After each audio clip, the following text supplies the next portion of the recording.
Hey folks, welcome into the BN Cubs podcast. I am Brett Taylor, joined by Michael Cerami, here to talk Cubs. Thank you to our sponsor, Ankin Law, 312-6million. That's injury law made personal, Ankin Law. Give them a call if you've got some needs. I'm very self-conscious here in the intro, Michael, because I was riding with my wife earlier in the week, and our podcast came up auto playing over the speakers on the car. And I for one thing, I play my podcasts on 1.3 speed because I just want to be efficient and power through them. And my wife, who I regret to inform everyone is not a podcast listener. She's not a BN Cubs podcast listener. But anyway, so she was very jarred when it came on through the speakers because it was me speaking at like hyper speed, and I guess created a certain level of dissonance for her. And so I actually listened to that intro through her ears, and I was like, okay, how would this strike folks? So hopefully this has been a mellifluous, pleasant intro, whatever speed you're playing it on. What? You always break out words that I'm like, oh yeah, mellifluous. Mellifluous. I swear, and that word. I don't know, I have it on,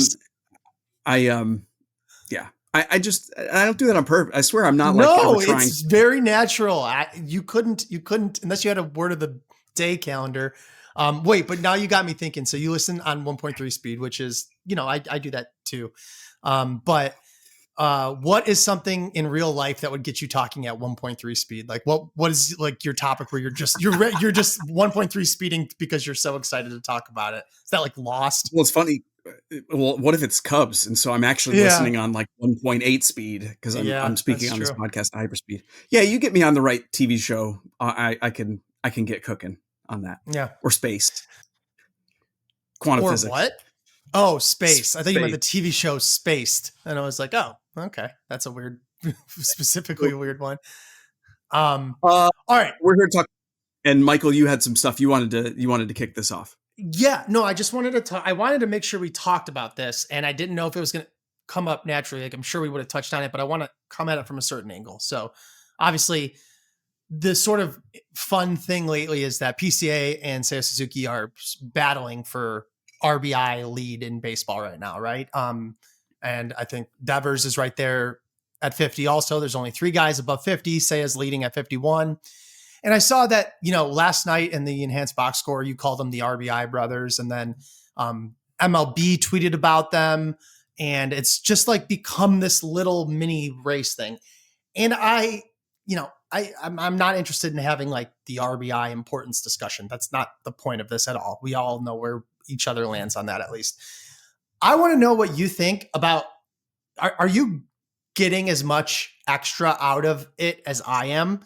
Because when I see this little, like out of nowhere, this has become a thing, and I am really, really enjoying it. I don't know if it's going to be all year, but like I'm really genuinely enjoying this turning into a race, and 2 guys on the Cubs battling for like the lead in a important, ultimately retroactively looking category of stats. So I want to just see if you get the same juice out of it. Well, I think part of the answer is I have probably used the letters R, B, and I more in the last 2 weeks than I have in the last 5 years. It's funny how that works. What I mean and what Michael means, of course, is that at BN, we talk often about evaluative statistics, like how did a guy actually perform in the things he can control, and predictive statistics. RBI is neither of those things, right? It reflects a reality that happened, but even in this case, we know that a big part of the reason that Seiya Suzuki and PCA are at the top of the league in RBIs is because, in large part, they've had some of the most opportunities to convert runners on base into RBI, and they cannot control who is on base. They don't control where they hit in the lineup either, which is a factor. That said, for precisely the reason you are mentioning, and look, Cubs fans were on it before the national perspective. We started noticing, hey, these are like the 2 best RBI guys in the National League right now. It's crazy.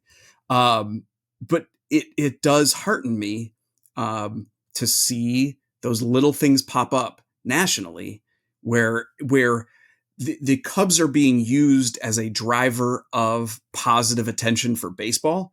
And Yes, exactly. it's been a minute for that, where Uh-huh. it's sort of like you can imagine, you know, Mr. MLB man. It's actually, you know, of course, lots of people, but sitting at the desk and being like, how do I Like, get people excited about baseball? Well, these two gentlemen in Chicago seem pretty good. And that makes me very happy. It makes me happy too at another layer, because when I look at those lists, a guy who's down 9 spots below them is Kyle Tucker, who mhm. uh, is supposed to be the big offensive name. And he no doubt is, and continues to be a draw, but it's sort of like the fact that other Cubs are able to generate these headlines and generate this positive attention it just adds a layer of fun. It's another reason that, not to compare the seasons, but this year has that same feel as a Yes. fan as the era that came before, when it was routine that we would see. How often, like, Brizzo was a thing. Brizzo, Brizzo that's was a what I was thing gonna say. nationally. Exactly. Uh-huh. So and it isn't That to that's say, that's well, that I was also like like, what was missing. That's what's been missing yeah, lately. You know what I from it, mean? Like, certainly from an entertainment perspective and from like a yeah. fan affection perspective. I do love that PCA and Seiya have their own little relationship thing too, with Yeah. the little brother, the little child adult, and the cup checks. Those are it's pretty fun. We can all Well, relate. they're both really goofy people too. Like Seiya has a really funny personality, and PCA, I mean, geez, it's so funny to think back on his debut a year and a half ago now in that September, when he was trying to do so much and it like just wasn't quite working yet. And it's like, this is what he's always wanted. I mean, I haven't seen someone seek the limelight as much as him in a while. I mean, he's like, just one of those guys that like the cameras are drawn to him. And it's not just because of how he performs, it's because of how he uppercase P performs. You know what I mean? Like, Yeah. he is like a Well, he's, entertainer. you know, Uh, in terms of that, you know who the comp is. And it's not even a comp because he was a former Cub. It's not even a comp because he's the guy he was traded for. It's because he's the guy I would think of when you True. watch that part of what PCA does. It's Javi Baez. That's who comes to mind. And again, Mhm. it would have been the case even if neither of them were Cubs, or if they weren't traded for each other. But how crazy is it that they were traded Yeah. for each other, and both Cubs, and now in this new era of a really good, fun Cubs team that's getting that national attention, just like Javi did. It's this guy PCA who, like you said, he craves the spotlight in like the right way. If that, like, Mhm. he's not doing it because he wants to show off and be showy and get No. attention. It's because, like, no, this is how I live my life. This is how Yep. I feed off Authentic. of that attention. Yeah, exactly. Like the blue hair stuff, people would, made fun, and because they hadn't followed him in the minors probably and didn't know him as well, like, it comes off to them like, look at me, look at me. I'm doing this artificial thing for attention. And now I hope people can see, no, that's just who he is. Bobby And we Baez get to had enjoy it. MLB logo tattooed on the back of his neck before he made the bigs. I mean, come on. Yes. It, And it was you the know, same. It was the same kind of thing where it was like, mhm. oh, what does that say about him? Oh, he's got such a big head. And then in retrospect, you can see, no, it's because he's just so over the top passionate about playing this sport at this level for the fans that he just always wanted it to be part of his life. So before we leave the PCA Seiya topic, if you have anything else to say, but I wanted to tee up too that, like, what a week for him Mhm. also, of just like playing hero. It's become now to the point where it occurred to me this morning as I was going back over last night's win over the Rockies, PCA's homer that he golfed out to right in the way that right now only he is doing. That was the game winning hit, right? Like that's what the second run that the Cubs needed. That never even really crossed my mind as the game was playing out. After the game, a year ago, if that happens with someone like PCI, I'd be like, whoa, one of the Cubs' upcoming players, like, Yeah. was the winning hit. Now it's just, he's just ensconced in the team completely, that it's just like, yeah, and well, the two RBI brothers produced. I mean, he's the cleanup hitter too, right? So it's like, so what has stuck out to me, and I'm not going negative. It's more so like, this is what I'm thinking about when I'm thinking about PCA right now is there's sort of two extremes. So he's obviously performing very well. Can't deny that. There's the concerning chase rate, which is among the worst in baseball. The last time I checked, it was second worst. I don't know but it's got to be pretty close. That bothers me when you're that extreme on something important. It's like, what's going on? You're doing it, but will you continue to do it? I'm not saying he won't, but I have this exact counterbalance where when he does these extreme things like homering on 100-mile-an-hour pitch furthest off the zone of anyone that has homered off that sort of pitch this year or in the StatCast era, or like he's homering on the lowest ball beneath the zone of, and so he is at least balancing out the extreme negatives with extreme positives that are only feats capable or only feats that are achievable by players that are capable of elite level offensive performance. So like, that's sort of been this thing that's been going through my head is like, as long as he keeps doing those things, the extreme bad things are tenable, because I do think he's 23 and, sophomore season, like he'll swing at fewer pitches out of the zone as his career goes on, I think. And even if he only improves it a little bit, he's demonstrated that he can still succeed. So I don't know. Have you thought about those things at all? Or I have in one particular context. Who's the last Cub you can remember who wildly swung outside the zone all the time? I know. And yet somehow would routinely make high quality contact on those pitches. Again, it's Javi Baez. Yeah. And what we noticed with Javi as he got older, and this is something I have the exact feeling you do, where it's like, look, I'm not going to neg the guy right now about this, especially because he's young. We know in the aggregate, as guys age and athleticism in the wrists and the hands and the bat speed slows a little bit, that ability to make quality contact outside the zone drops. And so that's why, Nick Castellanos is another great example where he was elite at making good contact on pitches out of the zone until he turned about 30, and then it plummeted. And we know, again, in the aggregate, it's because bat speed slows and your ability to do damage on pitches outside the zone is just hindered so dramatically when the athleticism and the bat speed drops. You need to be more selective. Now, kudos to Javi. It's taken him a few years to sort of sort through that.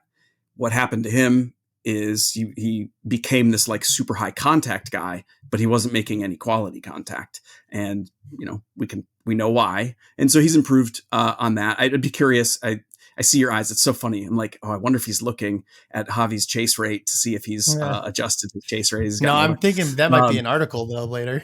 Yeah, that would be interesting to see if that has helped improve his success. And it will be something to look at down the line with PCA. But like you said, when you're 22, 23, 24, if you're having this success and you're vexing pitchers because it's like, well, where can I pitch this guy if he's doing like the example you cited where it was the Hunter Green 100-mile-an-hour fastball on the outside edge, and he pulls it to he didn't center, even like poke 400 it, he pulled feet. it. Yeah. Like he turned it around. It's crazy. And then the one last night where it's like an 85-mile-an-hour curveball, 8 inches below the zone. It's like, what am I supposed to do with this guy? And so ride it while you can. And I think organically the selectiveness will improve as he sees more pitches, or he'll need to struggle before he or he'll need to struggle. Yeah. Right. Yep. That can happen too. We don't need to get into this, but to put a button on PCA, it's just he's under control through 2030. I've been getting friends asking me like, how long do we have this guy? I'm like, for a long time, guys. He won't even be 30 until after he's a free agent in his natural progression with the Cubs, not arbitration eligible till 2027. The Cubs did try to extend him to a deal that was maybe 65 million, but could max out at 75 with escalators and stuff. That didn't play out. That was in spring training, but they apparently are going to still try as the season goes on. So I think that's fine. We don't have to get into the PCA extension stuff. We wrote about it at Bleacher Nation if you're looking for more. Just wanted to put a button on that. Okay, one other thing I wanted to get to from this past week, but it actually bleeds back further. So the Cubs aren't out of this stretch of like more beatable opponents, but we did talk about it frequently in the context of the very tough window of games that the Cubs had early in the year. It was like, well, but look ahead. There's going to be this stretch where they've got, in particular, I was eyeing this 15-game stretch where they were getting the Marlins twice, the White Sox, the Rockies, and the Reds. Reds, not super easy, especially at Great American. So you almost could exclude them from this. But looking at those other 12 games,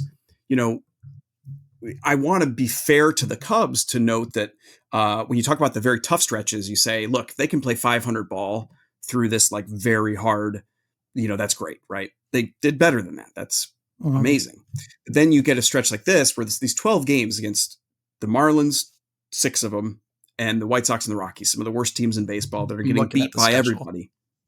Yeah, getting beat by everybody. And you look at that and you say, well, of these 12, boy, they need to win like 8 of those at least, average winning every single series as a baseline. Well, they ended up winning 10 of those 12 games. And so once again, you would never expect a team to win 10 of 12, even against, 12 games against bad opponents, because that's just baseball. But if we're going to credit them for playing above their head on the tough schedule, I want to say it too against the lighter schedule, that just because these were bad and beatable teams doesn't mean the Cubs didn't overperform against them.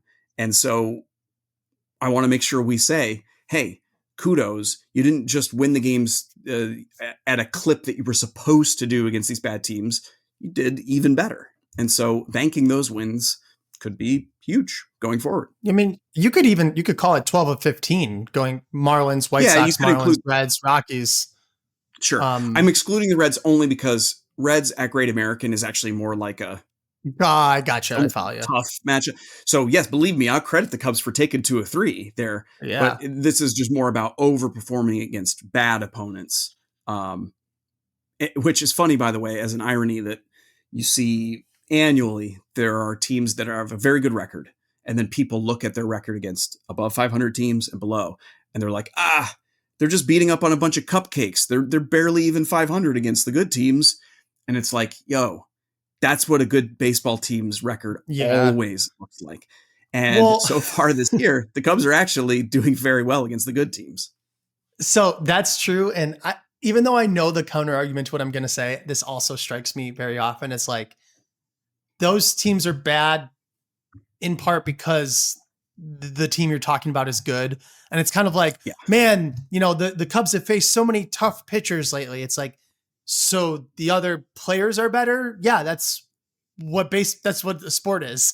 Like, you know what I mean? Like if you and I started a baseball team of only Bleacher Nation employees and we went and played, they're all better than us. That's not like, that's what competition is. That's what baseball is. So again, I know that there's some luck baked in there where you can have an atypically hard stretch or whatever, but it's like, but that brings up, looking ahead, I see that where you got the, there's still the Reds again, but at Wrigley, then the Nationals, so those are 6 more winnable-ish games. Then the Tigers, which will be a fun matchup. I think that's going to be pretty high profile given how good the Tigers have been this year. And then the Phillies. And then the Cubs face the Cardinals at the the last week of June, which I'm finally pretty into June eager before the first Cardinals matchup, man. I know, seriously. I'm pretty eager to face the Cardinals and a little nervous in that I don't want it. Like every time I look at the standings, I'm like, man, the Cubs won again. This is awesome. Then I look, I'm like, the Cardinals are still only like 2 games back, or 3 games back. Like, how are they managing this? Because I'm just routinely not impressed by their team. And I know how you feel about them staying modestly competitive so that they don't maybe sell off at the deadline like they should. But at a certain point, every week that we talk about it still being a thing, it's like, well, they're winning, right? I mean, they haven't even also had a terribly weak schedule now. It's not like I think at the beginning it was a little bit different, but they've played some better teams. So I don't know. Are you feeling any heat from the Cardinals? Not yet. Still not yet. Okay, that makes me feel better. No, I mean, the fair argument to me is, do you think the Cubs are going to keep winning at a 630 clip or whatever the rest of the way? And my answer is probably not, unless I don't think this is a 100-win Cubs team, but I mean, so if I don't think that, then yeah, I probably should be a little nervous because the Cardinals could pull back and still be competitive with a Cubs team that pulls back. But right. I think for me, it's largely, I need to dig in deeper on this because I don't want to talk out of school, but their ability to have gotten success out of their rotation so far when they have zero depth. They have like two guys that you might regard as like good starting pitchers. And they haven't had to weather any kind of serious issues in the rotation, which, hey, sometimes you go through an entire season and that happens. Pretty rare, but it happens. I just look at them and I think, if they lost 3 of their projected 5 starting pitchers like the Cubs have, they would be a train wreck, an absolute train wreck. I could be wrong about that because that's a hypothetical world that we'll never know for sure. But I look at their depth chart and that's just how I regard it. And so I just also find a number of their pitchers who are performing well in the bullpen to be really underwhelming. We'll see. I could prove to be wrong, but it feels like I don't watch a ton of college football, but used to a lot more.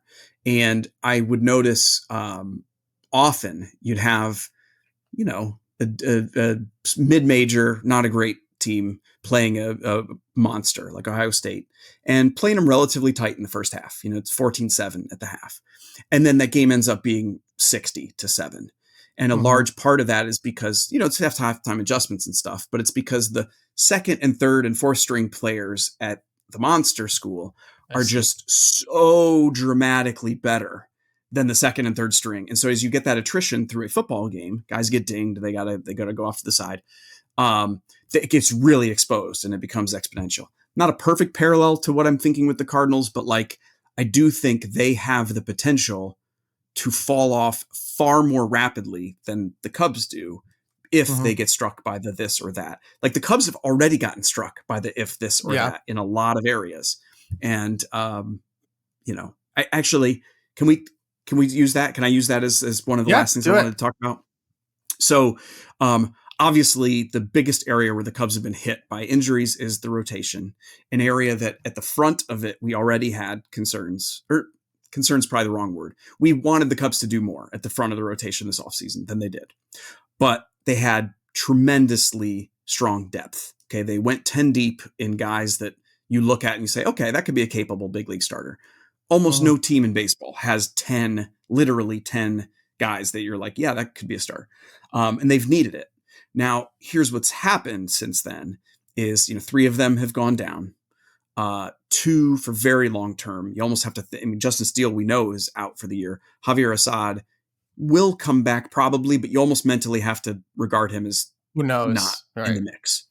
Shota Imanaga is going to come back. But right now they're playing short, right? And the rotation still looks like a real rotation. Does that make sense? Where it's like, they're not like, yeah, I know what you mean. It's like they've got 5 guys. Okay. But what gets exposed is we saw this weekend at Great American where it's tough to pitch.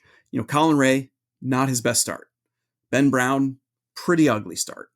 And you do wonder if that's kind of showing a little bit of that difference between your frontline guys and your depth guys, where they're just going to have starts where they kind of get blown up. Cubs were fortunate to win some of those games this weekend. But I do look behind them and, there's a reason the Cubs scrambled to sign Kenta Maeda to join the Iowa Cubs rotation, even after he's We're at the end of the line. We're at the end of the line. Yeah. That is it. That is exactly it. We are at the end of the line, which doesn't hurt that badly yet. If there's an injury, yikes, right? Yeah. But it does hurt in this way. We can't really even have the conversation about Ben Brown that we might want to have, right? 1 or 2 more starts and you might want to be like, ooh, it's probably time for him to go get some work at Iowa, right? That's not a realistic conversation right now because Chris Flexen's in the bullpen. He's not stretched out. You're not going to flip him.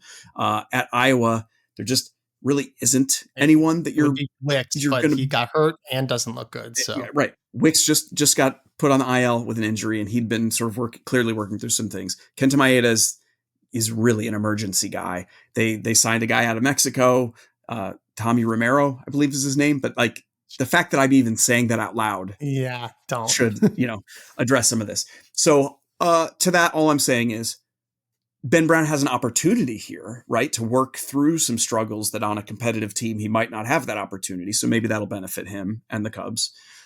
Thankfully, Shota is maybe a couple weeks away.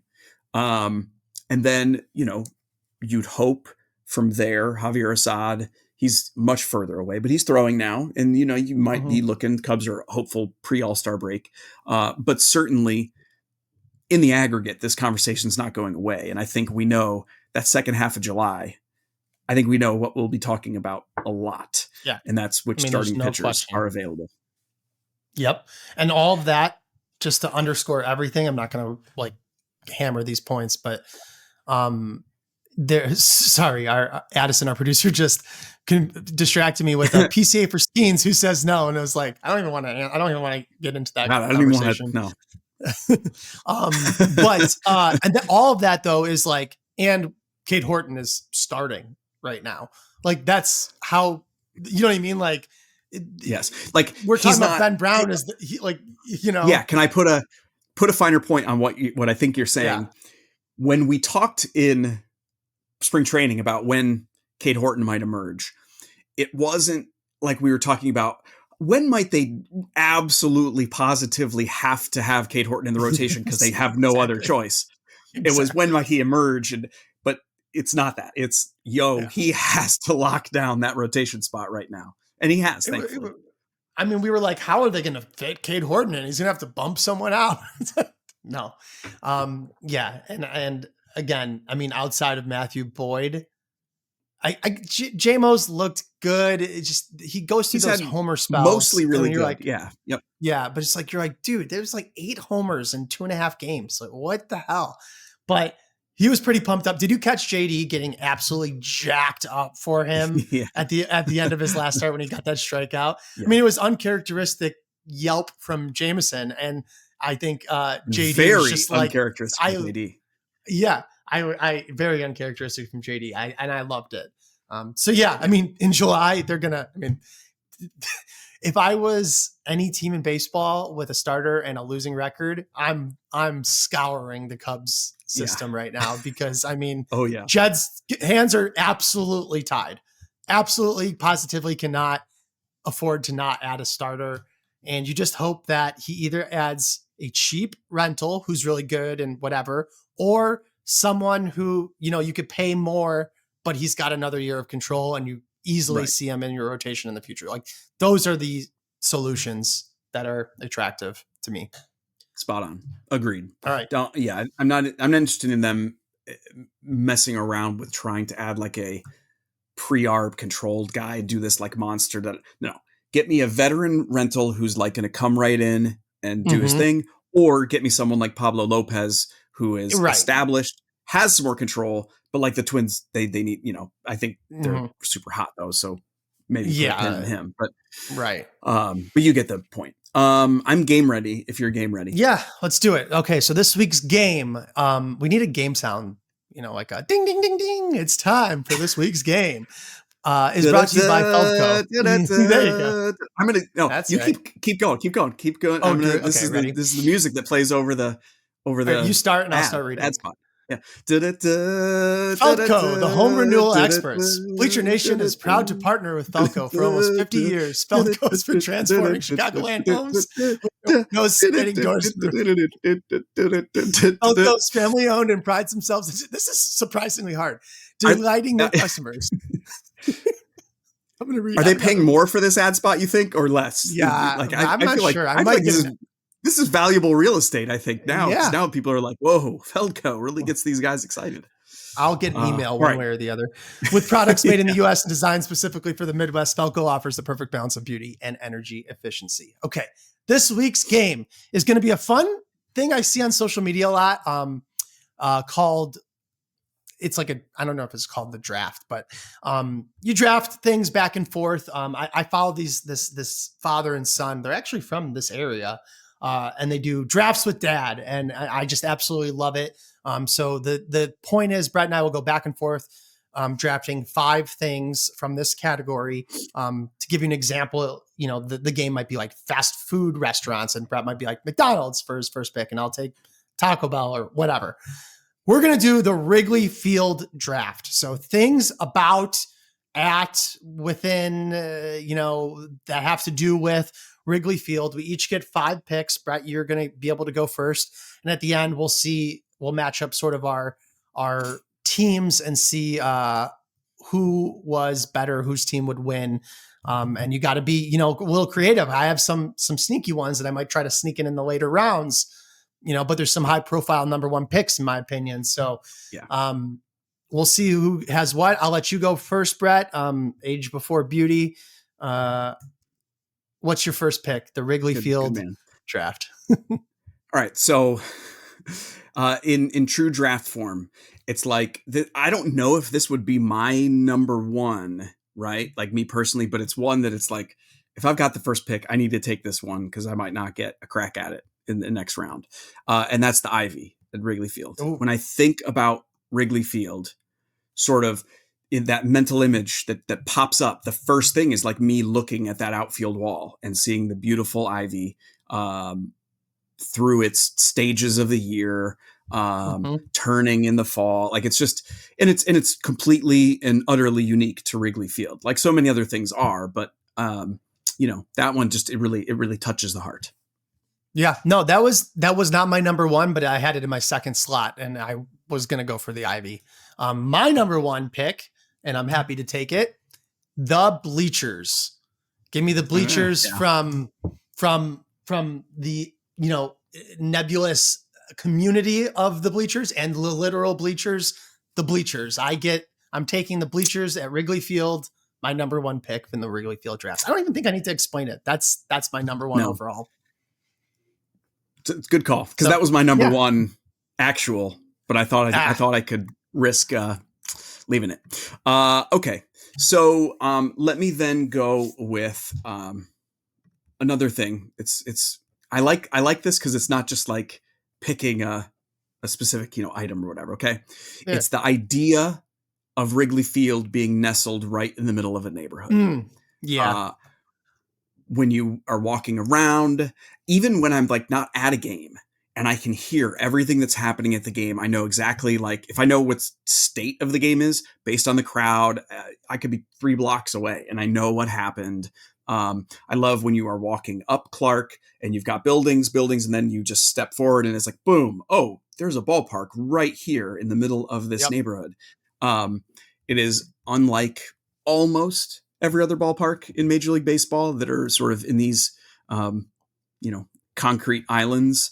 And I love that feeling. And because similar to your Bleacher pick, there's something just about the feeling of it. Like it just feels very like I'm with my people, Yep.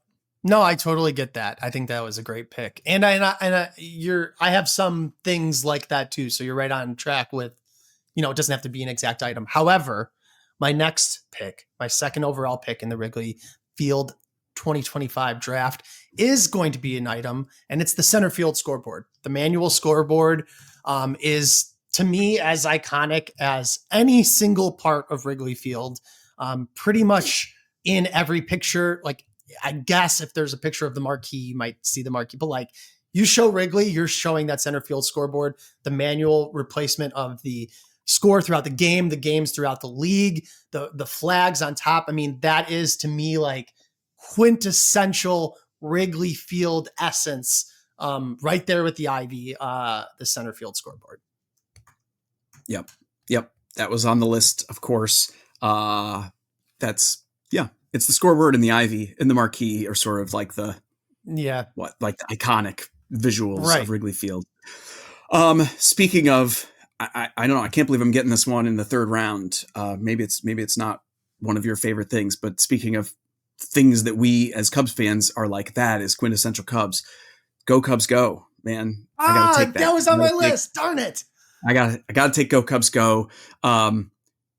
Look, teams have victory songs, but are, to our listeners, are you even aware that other teams have victory songs? Like, you might be able to name one or two. Like, it's not as intimately associated with a home win as Go Cubs Go is at Wrigley Field. Like, I guarantee among the listeners, you have groups of friends, right, where you're following the game together, and someone will just say, sing it. And oh, the Cubs won. You know what they're talking about. You know that, and that is very cool to me. And when you're there, of course, it is just, it's just delightful to participate in it. Yeah, man, I really thought I thought I was going to sneak that one at the very end. I had been saving it. So that's good on you for getting that one. So my third pick, I'm going to go with the organ. I love the organ being played. I like the natural old school baseball-y field. I just like, again, the vibe that it presents. We are a vibe-based economy in 2025, and the organ is a big part of that at Wrigley Field.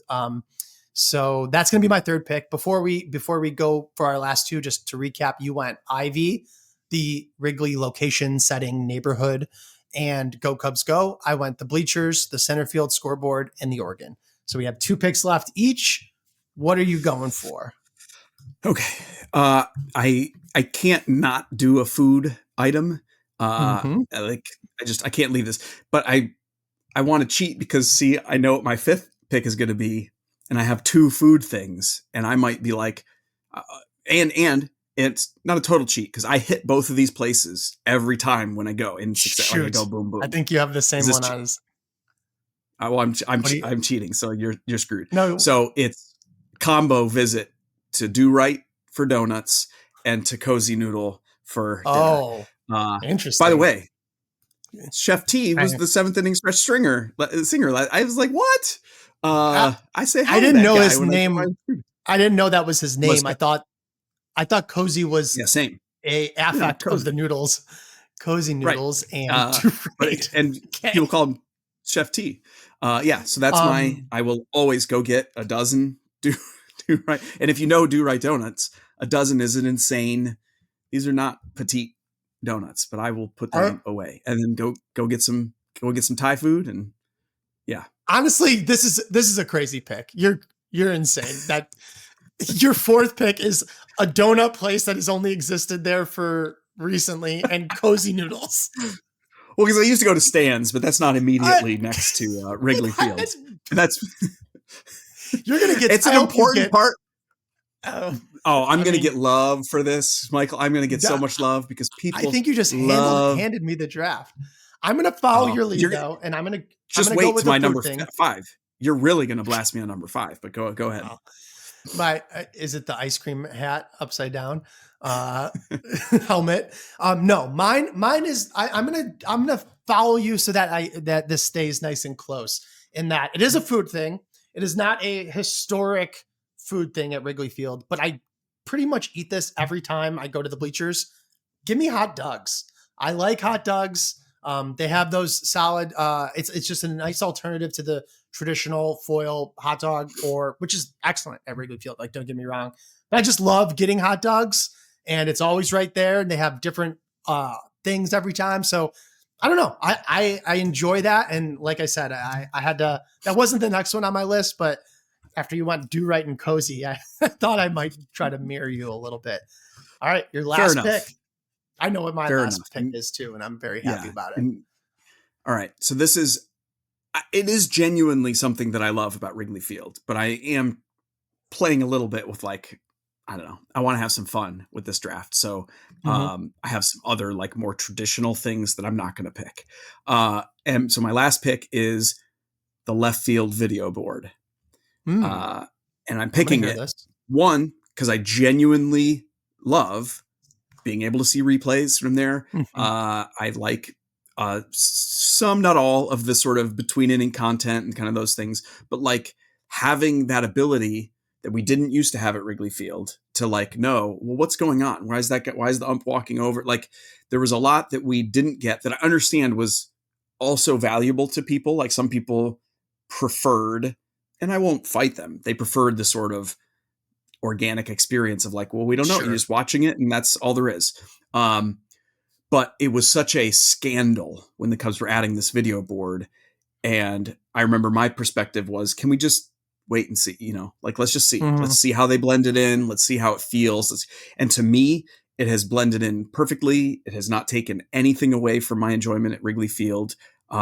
Indeed, it has added to it. So like, I very much love what they did with the video board. Yeah, they also they have a lot of good stats up there. They have a lot of more opportunity to include different stats and advanced analytics, things that we'd like to see. They also, I mean, when they introduced it, if you recall, all of the ads initially had to be that green and white, and that was so smart. It's not like that anymore. Now they'll play regular, ads, but they just eased us in like a frog in boiling water. Is that the saying? So they did good. And I agree. I do like the left field video board. I think that, I don't even think that I think that's a good pick. And I didn't have that, but I think you're right about that. Before I make my final pick, this is not going to be it, but I need to ask, no dumb questions here, right? This is a safe space. No, this is safe. Nobody can hear this. Okay. We'll cut this out if we need to. I'm pretty sure that this is true, but I feel like I don't know why I don't know this. Do other teams, I know the famous ones that do different songs, like the Red Sox and whatever, and the Mets, I think, not do the seventh inning stretch the way we do at Wrigley Field, singing "Take Me Out to the Ball Game"? They just don't do it. No, they'll play the music. They'll be like, and now the seventh inning stretch, and often it's like house music that plays the seventh inning stretch. I mean, what the heck? People sing along, but it's not always this like dedicated, organized, that's event what I thought. like it is. Okay. So where the broadcast doesn't cut away and, that kind of stuff. Right. I mean, it's crazy to me that that's true. And it's because I like grew up in this Cubs bubble where like, it's not like "Take Me Out to the Ball Game" isn't frequently referenced outside of the Cubs world. It's such a thing associated with baseball, but from what I've understood, it's just not the same. So I was going to pick that, and I think that is a good pick, but I'm rounding out my Wrigley Field draft with the bathroom troughs because not only are they just fun and funny, a pretty good way to keep the line moving. You go downstairs to go to the bathroom in the bleachers, and you're like, holy crap, I'm going to be here for an hour. The line's so long. You can't even walk to the end of the line before you start walking back because it's already moving in. People are in and out. And if you get comfy enough, there's always a place to pee. You don't need to. There's not one singular spot. It's up to the group how many spots there are. I like that. Yeah. So I take the bathroom troughs. I think they are a fun part of Wrigley that people always talk about in positive or negative light. That's up to the to the beholder, but I like them. So to quickly recap, maybe we'll put these on the screen so you'll be able to see them, but for the listeners at home, Brett went Ivy, the neighborhood, Go Cubs Go, Cozy Noodles and Do Right, and the left field video board. I went the bleachers, the center field board, the organ, hot dogs, and the bathroom troughs. Now, I think we're both going to like our own list, but do you feel like one of us won? I mean, we'll leave it up. Maybe we'll do a little poll at the we can do a poll. You sniped like two of mine that probably would have been on there. So just in that respect, I'm like, okay, Michael's got a good list. Troughs probably wouldn't have been on mine. I like the idea. I've always loved the culture of the troughs, the idea of the troughs. Yeah. I have struggled personally to be a user of the troughs. Well, you probably, I mean, we're not famous people and you're more recognizable than I am, but I have been at Wrigley. When they built up the wall in between them more recently, but in the upper deck of the bowl, there's like a short wall and troughs that face each other. And it has happened where I'm standing there peeing and someone just locks eyes at me and they're like, "Are you Michael Cerami?" And I'm like, can we talk in like 30 seconds? Like this is, and you kind of got me in a corner here. So I don't love that aspect of it, but again, it keeps the line moving. I don't know why I'm spending so much time on. What do you think about an extension for PCA? Yeah. Hang on. I got to shake real quick. Hold on. Yeah. So. Oh man. All right. That was the game. And Brett, you can maybe take us home from here. Well, this is the Bleacher Nation Cubs podcast. We love that you listen and enjoy our Trough Talk and all the other Cubs Trough bits Talk to get into here. Trough Talk. Make sure you are rating, reviewing, subscribing, telling friends and family. It really helps, and we appreciate all the listeners. It's been really, really nice to see, and I've heard very kind things from people about the podcast. So that also is very nice to hear. So we thank you to our sponsor, Ankin Law, Injury Law Made Personal, 3126 million. Thank you for sponsoring us and making this happen. And we'll be back at you next week. He's Michael Cerami. I'm Brett Taylor. Read our stuff at Bleacher Nation, and we will talk to you again soon. Take care.